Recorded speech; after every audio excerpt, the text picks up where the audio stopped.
Shalom, irmãos. Vamos aqui iniciar com a graça de Deus e eu peço que os irmãos estejam orando por esse propósito, fazendo um estudo sobre escatologia.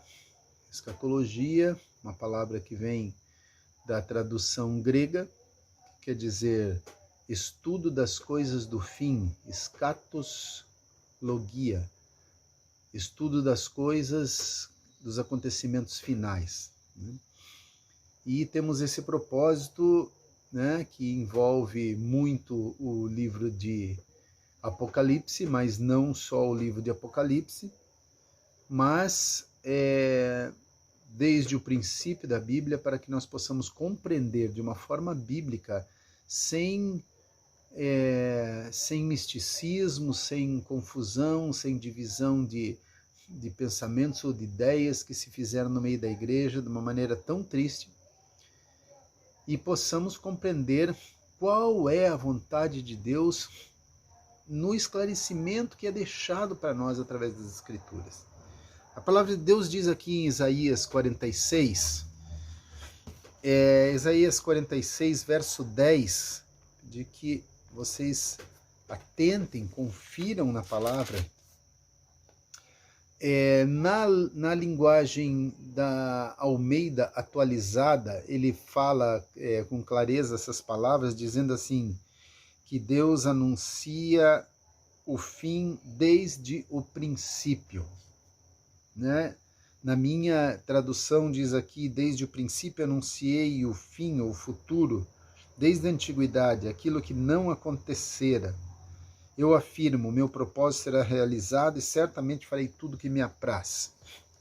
Deus criou todas as coisas com um propósito definido. As Escrituras são a história de Deus com o homem, de todo o propósito de Deus com o homem, do desvio do homem, da salvação do homem. E esse propósito está claramente descrito. Se desejarmos buscar e conhecer, está claramente descrito, e eu vou citar aqui, e com bastante importância mesmo, muitas citações do hebraico, que é a língua na qual foi escrita a Bíblia, é a língua que Deus deu ao povo que ele formou, esse povo que é formado através da descendência de Abraão, e o povo no qual nós fomos incluídos, Em Efésios diz que Deus desfez a parede de separação que havia e nos incluiu nesse povo. E nós, como igreja, não podemos aceitar que estejamos reerguendo essa parede de separação e querer separar as coisas como se o povo de Deus, o povo judeu, tivesse se tornado um povo inferior e traidor, desmerecedor de toda a graça de Deus. Muito pelo contrário, através deles tudo veio para nós, inclusive o Messias.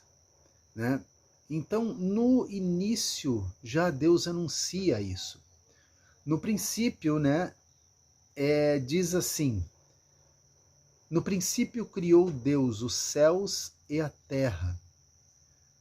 Em hebraico vai ser Bereshit, bara Elohim et hashamayim ve'et haaretz. Esta palavra Bereshit, que é a primeira palavra da Bíblia, julga-se então que ela deveria ter começado com a letra Aleph, que é a primeira letra do alfabeto hebraico. E a última letra do alfabeto hebraico é o Tav, da onde sai ali que nós temos a tradução em grego, que Jesus diz, eu sou o alfa e o ômega, o princípio e o fim. Mas no hebraico é muito mais significativo, porque a letra Aleph representa a Deus e a letra Tav representa o juízo. Então é o anúncio da obra de Deus. No princípio, Deus. No final, o juízo. Esta palavra Bereshit, como nós vemos aí agora na tela, ela é uma palavra, é a palavra que se originou de um desenho de uma casa, sendo que mostra ali que Deus prepara todas as coisas, e depois de preparada todas as coisas, Deus põe o homem sobre a terra. Assim como também para nós, Deus preparou toda a salvação. E tendo preparado toda a salvação, nos incluiu nela. Nós temos que aprender a ter essa relação entre aquilo que está escrito nos primeiros escritos, nas primeiras alianças de Deus, para compreender exatamente a grandeza do que se cumpriu em nós. A palavra, essa letra Bet, que inicia a palavra Bereshit, ela tem esse formato com uma abertura para todo o resto do texto, que isto significa, dali para diante é o que nos importa. Havia algo antes? Havia. Aqui esse tracinho embaixo, que é chamado de Kotz, e eu vou explicar isso. Jesus diz assim, que nenhum J ou tio será excluído da palavra de toda a lei até que tudo se cumpra. Mas em hebraico, Jesus estava falando nenhum Kotz ou nenhum Yud, que é a letra I, será omitido sem que todas as coisas se cumpram. E esse Kotz, esse tracinho embaixo, indicando que há algo para trás. Mas para nós importa o que se abre agora e vai para adiante. Então ele diz, tem a palavra Bereshit, que quer dizer no princípio. Depois da palavra Bereshit vem a palavra Bará, que quer dizer criou, mas ela é uma palavra única aqui em toda a Bíblia. Essa palavra Bará, ela dá o sentido de que é uma criação do nada. Não havia algo quando Deus criou. Deus criou pela sua vontade, pela sua palavra, ele criou todas as coisas. Nas próximas vezes em que mostra a criação, toda a criação foi feita a partir de algo, não é mais do nada. O homem não foi criado do nada, foi feito do pó da terra. Os seres marinhos não foram criados do nada, foram criados das águas. Os seres terrestres, as árvores, toda a vegetação não veio do nada, veio da terra, veio de todos os componentes que estão na terra. Mas diz assim, então, Bereshit bara Elohim, e tem esta colocação dessas duas palavras que estou mostrando aqui, et, que é essa palavra misteriosa, que ela não é nem traduzida ali, que se forma com a letra Aleph e com a letra Tav. A letra Aleph, que quer dizer, no princípio, quando Deus criou os céus, ele mostra já que há um princípio e há um fim de juízo. A palavra Aleph seria a palavra que estaria antes da letra Bet, em Bereshit, que ela representa Deus. Ali estava Deus criando.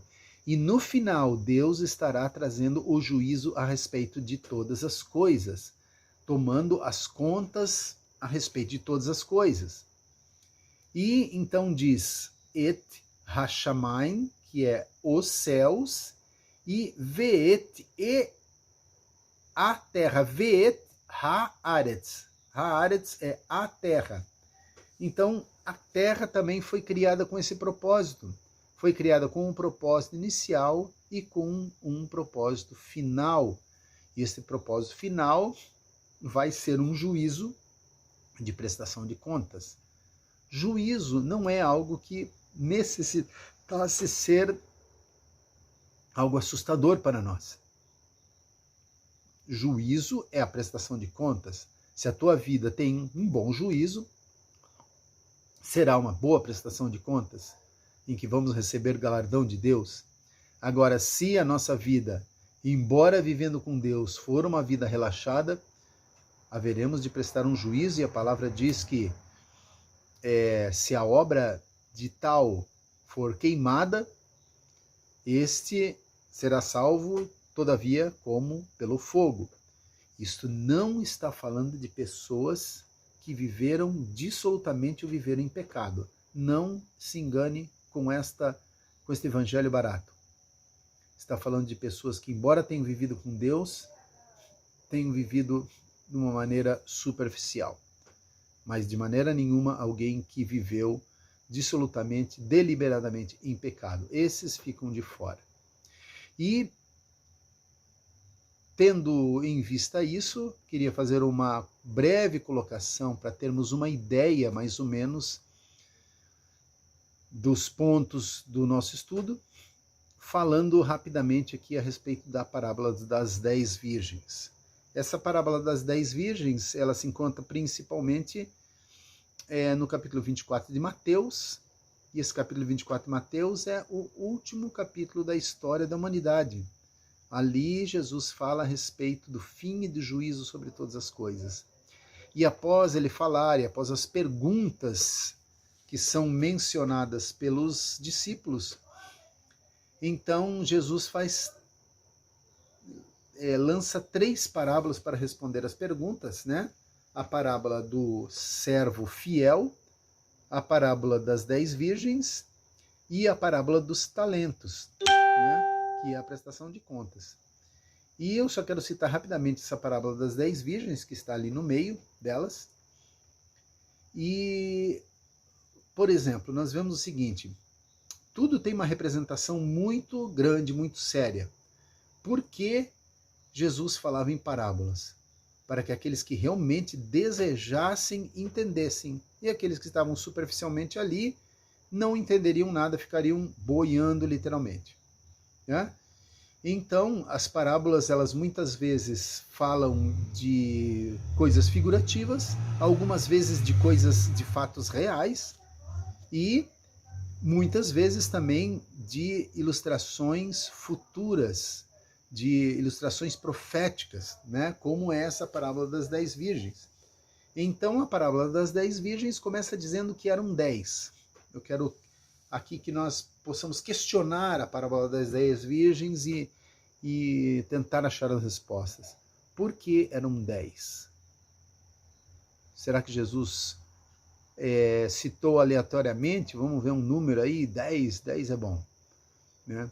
10 representa a palavra de Deus que saiu por toda a terra. 10 eram os 10 mandamentos. O número 10 representa a palavra de Deus. Aí então nós vemos que 5 eram prudentes e 5 eram nécias, eram tolas. Isso não quer dizer que metade prestará atenção e metade não prestará atenção. Não está falando em termos de percentual, mas está falando 5, porque o número 5 representa a graça de Deus. O rem, a graça de Deus. E então, aqueles que receberam a graça de Deus, aqueles que têm porção do Espírito, têm reserva do Espírito, esses estarão prontos, esses vão perceber a chegada, vão perceber o chamado, porque todos ali estavam aguardando. Mas haviam aqueles que estavam realmente envolvidos com todas as coisas. Né? Não vamos entrar em detalhes maiores, vamos entrar em detalhes maiores um pouco para frente, né? Talvez no próximo capítulo, em que iremos passar ali pelo capítulo 24 de Mateus, antes de propriamente citar algumas coisas do livro de Apocalipse. E vemos que o seguinte, enquanto aquelas 5 tentaram sair atrás de aprontar a sua vida, né, as 5 prudentes, elas entraram para as bodas. Quem são os convidados para as bodas? Eu acho que você tem a resposta aí na sua cabeça. Quem são os convidados para as bodas? Haverão as bodas do Cordeiro. E nós somos os convidados para participar das bodas do Cordeiro, dessa grande festa de casamento. Mas as virgens ali, né, convidadas para o casamento, elas não são a noiva. Elas são as convidadas para o casamento. E quem é a noiva? Aonde está a noiva? No capítulo, lá no final do livro de Apocalipse, no capítulo 21, eu vou pedir que você leia atentamente e você encontre a resposta. Você vai ler, você vai encontrar a resposta, você pode colocar até um comentário, e depois nós vamos falar mais claramente para frente a respeito dessas coisas. Nós temos uma ideia, passamos sempre a vida inteira achando que num exclusivismo né, de que nós somos a igreja, nós somos tudo que importa. Jesus derrubou a parede de separação que havia entre os povos e nós, pela graça, adentramos a esse povo, herança, herdeiros de Abraão, do qual sai o Messias, que nos inclui nessa salvação maravilhosa de Deus. E ali, então, nós queremos reerguer essas paredes e fazer uma separação, pensando, nós somos os importantes agora. Israel agora não é nada, eles rejeitaram o Messias. É um pensamento tão pequeno que nos impede de compreender toda a beleza da palavra de Deus, né? Então, nós vamos ver aqui o seguinte, procure a resposta. Quem é a noiva? E nós vamos ver que se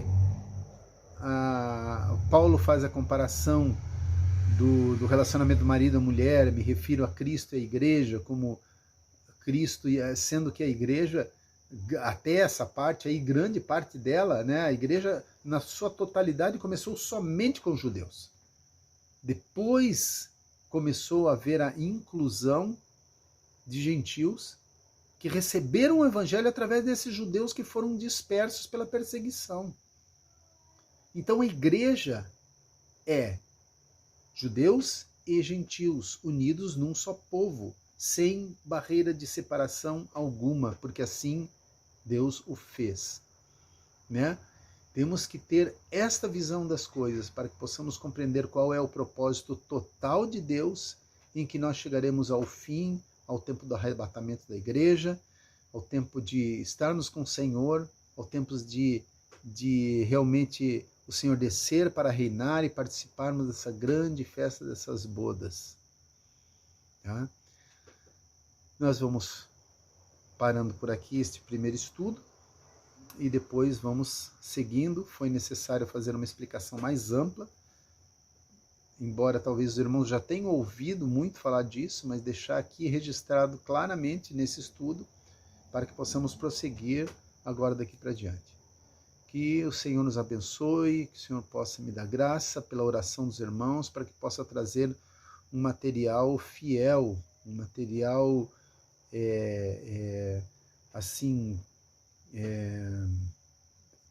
justo, né? Para que possa trazer esclarecimento e entendimento da palavra de Deus. Em nome de Jesus. Amém.